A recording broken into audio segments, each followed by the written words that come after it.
Eating like a Gilmore Girl, what's one food from the show that you definitely would have tried?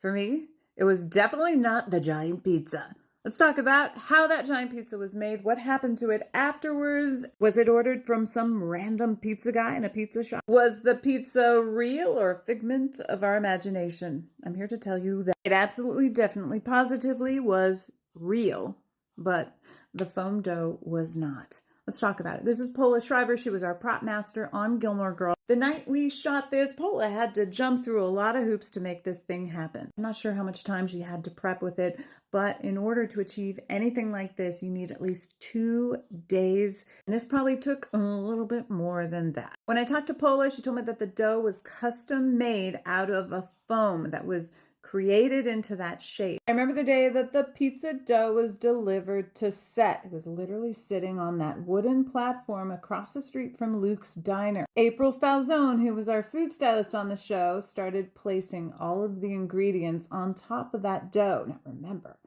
none of that was cooked. And it was just sitting out in the sun all day long as April slathered the tomato sauce all over it.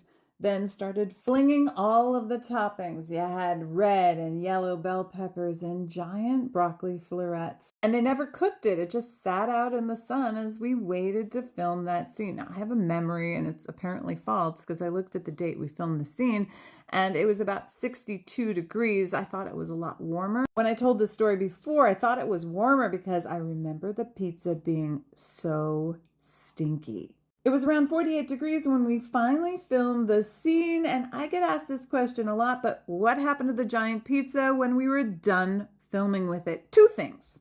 One, I'll tell you in a second, and the second was it sat outside Luke's diner for several days until the episode locked, and then they trashed it.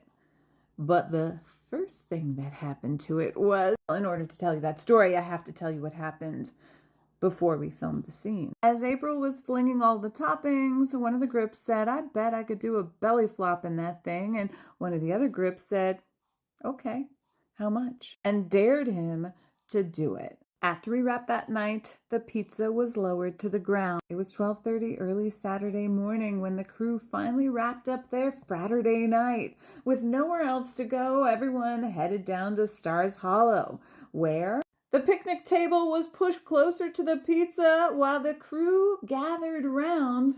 That grip stripped down to his skivvies and jumped straight into the pizza. Yeah, that happened, but that wasn't the only time someone bet him that he wouldn't do something.